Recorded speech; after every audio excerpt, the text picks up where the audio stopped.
नमस्कार दोस्तों। और आज हम पेटीएम के पूरे मामले को आपको हिंदी में समझाने की कोशिश करेंगे कि आखिर क्या मामला है और क्यों पेटीएम का शेयर लगातार एक नए लो पर लो बनाता जा रहा है। आइए सबसे पहले इस बैंक के काम और इसके तरीकों को समझते हैं। पेटीएम कोविड के दौरान ये अकेली एक ऐसी कंपनी थी जिसने डिजिटल पेमेंट के क्षेत्र में एक नई क्रांति लाई। आप में से हम में से बहुत पहले पेटीएम जब लॉन्च हुआ था तो उस समय ये एक ई कॉमर्स कंपनी जैसे होती थी, जहां पर जैसे फ्लिपकार्ट है वैसे ही ये कंपनी भी हुआ करती थी। लेकिन ये प्लान भी उसका फेल हुआ। बहरहाल उस पर हम नहीं जाएंगे।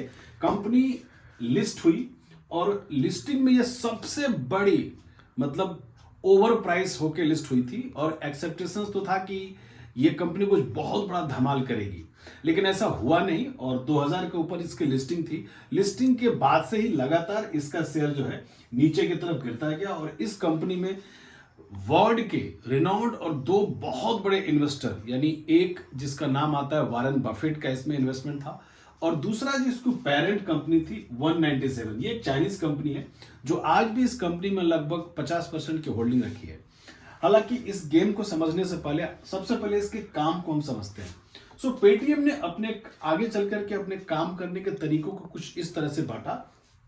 ई वॉलेट शुरू किया। आप में से हम में से जो लोग भी हाईवे पे चलते हैं, पेटीएम सबसे बड़ी कंपनी है फास्टैग के लिए। फास्टैग आया, बाद में इसमें दूसरे बैंक्स ने यानी आईसीआईसी बैंक, अलग अलग बैंक्स ने अपना अपना फास्टैग लॉन्च किया, लेकिन पेटीएम वो पहली कंपनी थी जिसने फास्टैग के क्षेत्र में सबसे बड़ा काम किया। हाईवे पर जाएंगे तो सबसे ज्यादा इसी के आपको वॉलेट्स दिखेंगे, स्टिकर आपको इसके लगे हुए मिलेंगे। तो ई वॉलेट लॉन्च किया। ई वॉलेट क्या आता है कि जब आप अपने बैंक से पैसा वॉलेट में डालते हैं, इसका फायदा यह है कि as a third party app जब ये काम करता है तो इसको किसी और इंस्ट्रक्शन की जरूरत नहीं है, टाइम बचता है। दूसरा, इसको बैंक का लाइसेंस मिला। हिंदुस्तान में आरबीआई ने इसको अप्रूव किया, इसको बैंकिंग का लाइसेंस मिल गया और तब से इसका कारोबार इतना तेजी से बढ़ा और यहीं पर एक गलती हो गई और मैं इस गलती को आपको सिमिलरली दिखाना चाहूंगा कि गलती कैसे हुई। देखिए, आरबीआई का काम क्या है? रिजर्व बैंक ऑफ इंडिया का काम होता है इसने बैन क्यों लगाया, वाई। सबसे बड़ा सवाल है कि आखिर पेटीएम जब इतने अच्छे ढंग से सब कुछ अपना काम कर रहा था तो बैन लगाने की आवश्यकता क्यों पड़ी। दरअसल रिजर्व बैंक ऑफ इंडिया जो है हर बैंक के काम करने के तरीकों को, यानी उसके डेबिट और क्रेडिट को, डाटा को चेकआउट करता है। और आपको बता दूं कि जो भी बैंक्स होते हैं, इन बैंक की अपनी इंटरनल ऑडिट कमेटी होती है। ये ऑडिट कमेटी क्या करती है? डाटा के मिसमैच को चेक करती है, उसमें ऑडिटर्स होते हैं और ये ऑडिट रिपोर्ट कहां जाता है? आरबीआई के पास। कभी कभी बैंक के अपने इस बैलेंस शीट से, जो इसके पहले बहुत सारे घोटाले हुए हैं, आरबीआई संतुष्ट नहीं होता है तो ये स्वतंत्र इकाई है गवर्नमेंट की जो बैन लगाती है। इसने इसके ऊपर एक बैन लगाया और ये बैन आया 2 फरवरी को कि रिजर्व बैंक ऑफ इंडिया ने कहा कि भाई पेटीएम अपने कस्टमर्स के साथ कुछ न कुछ ऐसा काम कर रहा है और इसको देखते हुए रिजर्व बैंक ऑफ इंडिया ने पेटीएम के ऊपर नए कस्टमर जोड़ने से बैन लगा दिया और उसकी एक डेट दे दी कि 29 फरवरी 2024। इस डेट के बाद से Paytm is not allowed to make a new customers.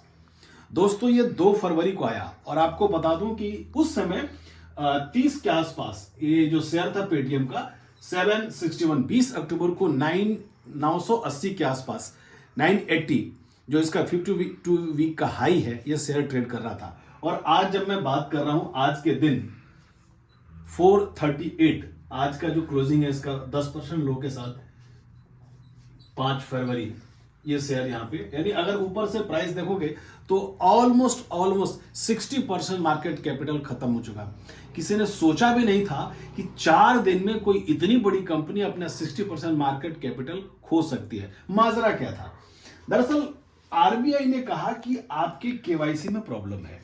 KYC, know your customer. Her bank अपने कस्टमर की जानकारी को वेरीफाई करता है। वेरीफाई करने के तरीके आपको पता है, पैन, आधार नंबर, चेकआउट होते हैं और एक कस्टमर वेरीफाई होता है। दरअसल यही एक कड़ी थी जहां पे पेटीएम ने कुछ न कुछ ऐसा गड़बड़ किया है। सच क्या है ये तो समय के साथ आपको पता चलेगा। दरअसल पेटीएम ने कहीं कहीं बहुत सारे ऐसे क्लाइंट या कहें कि फर्जी क्लाइंट बनाए हैं जो एक ही पैन कार्ड पे अलग अलग अकाउंट्स चल रहे हैं, या कुछ अकाउंट्स ऐसे हैं जो बिना पैन कार्ड के या बिना आधार वेरीफाई हुए भी चल रहे हैं। एक जो डाटा निकल के जो मुझे मिला था कि इसके ई वॉलेट में मोर देन 35 करोड़ रुपए पड़े हैं और उसमें से भी 31 करोड़ रुपीस ऐसे हैं, ऐसे वॉलेट हैं जो अननोन हैं।